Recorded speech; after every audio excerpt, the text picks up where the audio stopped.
प्रधानमंत्री नरेंद्र मोदी 21 सितंबर से अमेरिका का 3 दिवसीय दौरा करेंगे। इस दौरान वे वार्षिक क्वाड शिखर बैठक में शामिल होंगे और संयुक्त राष्ट्र महासभा में समिट ऑफ द फ्यूचर को संबोधित करेंगे। विदेश मंत्रालय ने मंगलवार को बताया कि पीएम मोदी 22 सितंबर को न्यूयॉर्क में भारतीय समुदाय के लोगों को भी संबोधित करेंगे। इससे पहले वे 21 सितंबर को डेलवेयर के विल्मिंगटन में क्वाड लीडर्स समिट में शामिल होंगे, जिसकी मेजबानी अमेरिका के राष्ट्रपति जो बाइडेन करेंगे। ऐसा पहली बार होगा जब अमेरिका के राष्ट्रपति अपने गृहनगर विल्मिंगटन में क्वाड शिखर सम्मेलन की मेजबानी करेंगे। इसमें ऑस्ट्रेलिया के प्रधानमंत्री एंथनी अल्बनीज और उनके जापानी समकक्ष फुमियो किशिदा भी शामिल होंगे। भारत ने एक बार फिर मालदीव की सरकार को बड़ी आर्थिक मदद देते हुए $5 करोड़ के ट्रेजरी बिल को 1 साल के लिए बढ़ा दिया है। मालदीव सरकार की अपील पर भारत ने यह कदम उठाया। मालदीव में भारतीय उच्चायुक्त ने गुरुवार को यह जानकारी दी। उच्चायोग की तरफ से जारी बयान में कहा गया है कि मालदीव सरकार की अपील पर स्टेट बैंक ऑफ इंडिया ने मालदीव के वित्त मंत्रालय की तरफ से जारी ट्रेजरी बिल्स की मैच्योरिटी 1 साल के लिए बढ़ा दी है। पहले इनकी मैच्योरिटी 19 सितंबर को होनी थी। गौरतलब है कि मई में भी मालदीव सरकार के विशेष अनुरोध पर $5 करोड़ के ट्रेजरी बिल के पहले रोल ओवर को मंजूरी दी थी। विश्व प्रसिद्ध तिरुपति लड्डू बनाने में घटिया सामग्री और पशु चर्बी के कथित उपयोग को लेकर एक बड़ा विवाद शुरू हो गया है। सत्तारूढ़ तेलुगु देशम पार्टी ने गुरुवार को दावा किया कि गुजरात स्थित पशुधन प्रयोगशाला ने मिलावट की पुष्टि की है। मामले में राम जन्मभूमि के मुख्य पुजारी आचार्य सत्येंद्र दास ने कहा कि जो जांच की गई उससे साफ है कि मछली का तेल मिलाया गया था। यह कब से हो रहा है ये अभी तक पता नहीं चल पाया है। उन्होंने कहा कि यह एक साजिश है और इस मामले को सनातन धर्म पर हमला करार दिया है। साथ ही उन्होंने सरकार को मामले को गंभीरता से लेते हुए जांच कराने की मांग की है।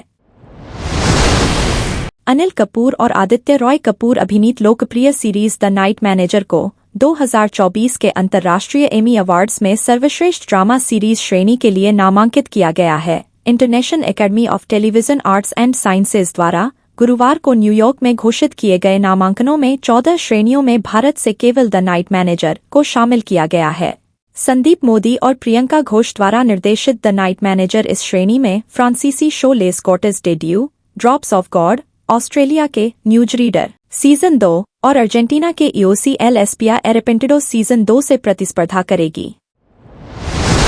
वर्ष 2025 से केदारनाथ पैदल यात्रा वन वे हो जाएगी। इसके लिए केदारनाथ के पुराने पैदल मार्ग को रामबाड़ा से गरुड़ चट्टी तक पुनर्जीवित करने का काम शुरू हो गया है। 5.35 किलोमीटर लंबे और 1.8 मीटर चौड़े मार्ग के बनने से पैदल यात्रा सुलभ और सरल हो जाएगी। साथ ही गरुड़ चट्टी फिर से गुलजार हो जाएगा। इस रास्ते के बनने से केदारनाथ धाम पर आसान पहुंच और वर्तमान मार्ग पर बढ़ते मानवीय दबाव को कम करने में भी मदद मिलेगी। जून 2013 की आपदा में रामबाड़ा से केदारनाथ तक लगभग 7 किलोमीटर रास्ता पूरी तरह से ध्वस्त हो गया था। ऐसे में पुराने मार्ग को पुनर्जीवित किया जा रहा है।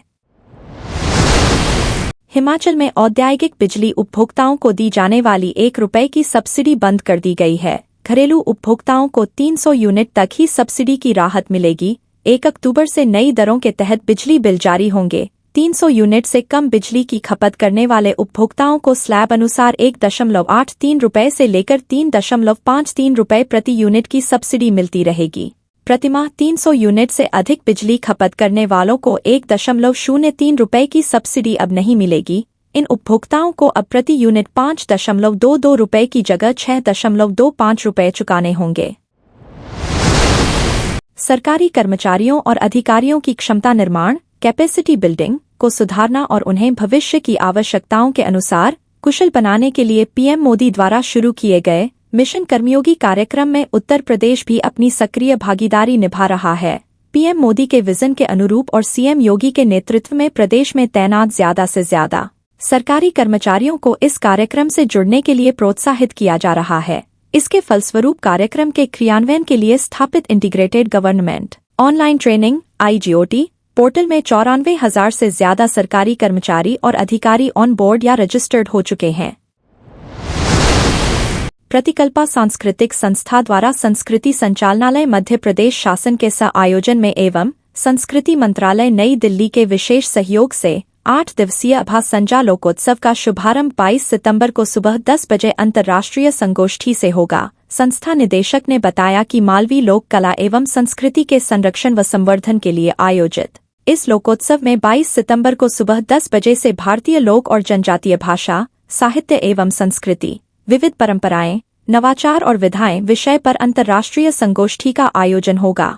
इसमें देश विदेश के अतिथि विद्वान यूएसए, आस्लो नॉर्वे, आगरा, मणिपुर, नई दिल्ली, भोपाल, इंदौर, छतरपुर, महिदपुर, मानसा तथा उज्जैन के अतिथि विद्वान के साथ ही देश भर के शोधार्थी भाग लेंगे। भारत में मंकीपॉक्स का दूसरा मामला सामने आया है। 38 वर्षीय व्यक्ति जो दुबई से केरल लौटा था, मंकीपॉक्स से संक्रमित पाया गया है और उसका इलाज मलप्पुरम जिले में चल रहा है। राज्य के स्वास्थ्य विभाग ने संक्रमण की पुष्टि की है और संबंधित लोगों के संपर्क में आए व्यक्तियों की जांच की जा रही है। इससे पहले 9 सितंबर 2024 को देश में मंकीपॉक्स का पहला मामला दर्ज हुआ था, जब एक व्यक्ति को मंकीपॉक्स के लक्षणों के बाद आइसोलेशन में रखा गया था। स्वास्थ्य विभाग ने स्थिति पर नजर रखते हुए उचित कदम उठाए हैं और आम जनता को सावधानी बरतने के निर्देश दिए हैं। उत्तर प्रदेश में कांस्टेबल के 60,244 रिक्त पदों पर भर्ती के लिए परीक्षा का आयोजन राज्य भर में 23, 24, 25, 30 और 31 अगस्त 2024 को किया गया था। एग्जाम संपन्न होने के बाद उत्तर प्रदेश पुलिस भर्ती एवं प्रोन्नति बोर्ड की ओर आंसर की डाउनलोड के लिए जारी की गई। अब इस परीक्षा में भाग लेने वाले अभ्यर्थियों को अपने रिजल्ट जारी होने का इंतजार है, जो जल्द ही खत्म हो जाएगा। मीडिया रिपोर्ट्स के मुताबिक यूपीपीआरपीबी की ओर से इस माह के अंत तक कट ऑफ जारी कर दिया जाएगा, जिसके बाद सफल उम्मीदवारों को पीईटी, पीएसटी एवं दस्तावेज सत्यापन के लिए आमंत्रित किया जाएगा।